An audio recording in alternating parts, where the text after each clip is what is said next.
ଜୟ ଜଗନ୍ନାଥ ସାଙ୍ଗମାନେ। ଆଜି ପଖାଳ ଭାତ ଆମ ଓଡ଼ିଆର ପ୍ରିୟ ଖାଦ୍ୟ। ପ୍ରତ୍ୟେକ ଓଡ଼ିଆଙ୍କର ଆମର ପ୍ରିୟ ଖାଦ୍ୟ ପଖାଳ। ତା ସঙ্গে ଆମ ଆଳୁ ଚକଟାଟେ ହବ। ଆଳୁ ପିଆଜ ପଡ଼ି ଚକଟା ଗୋଟେ ହବ, ଭଲକିରି ଚକଟା ଗୋଟେ ହବ।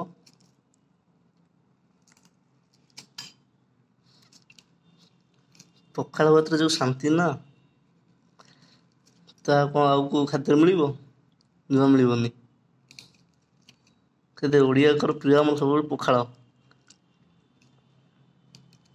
ପଖାଳ ଭାତ ଆଳୁ ଚକଟା,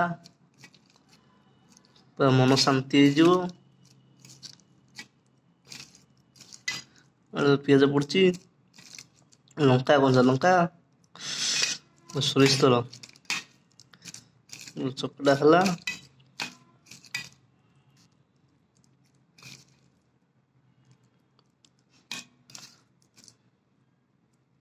ପଖାଳ ଭାତ ପୁରା ପଖାଳ ଭାତ ପୁରା ଶାନ୍ତି ଏକାଥରେ ପୁରା। ଆଳୁ ଚକଟା,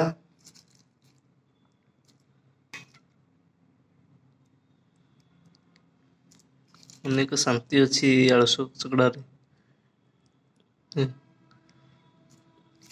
ପଖାଳ ଖାଇଦବ, ପେଟ ପୁରା ଥଣ୍ଡା ଏକାଥରେ, ଆଉ ଟେନସନ୍ ନାହିଁ। ବାହାର ଖାଦ୍ୟ ପୁରା ରୋଗ ପୁରା ଟାଣି ଆଣିବ, କିନ୍ତୁ ଆମ ପଖାଳ କେବେ ରୋଗ ଟାଣିବନି, ପୁରା ଦେହକୁ ଭଲ ରଖିବ। ଆମେ ସବୁଦିନ ତ ପଖାଳ ଖାଉଛୁ ଆଉ। ଆମର ସବୁଦିନିଆ ପଖାଳ, ଆମ ପାଇଁ ପଖାଳ ଦିବସ ସବୁଦିନ, ସେ ରାତି ହଉ ଦିନ ହଉ। ସକାଳେ ପଖାଳ, ରାତିରେ ପଖାଳ। ଶାନ୍ତି ଯୋଉ ଭିତରେ ଆଉ କ'ଣ କୋଉଠି ଶାନ୍ତି ଅଛି? ଜୟ ଜଗନ୍ନାଥ।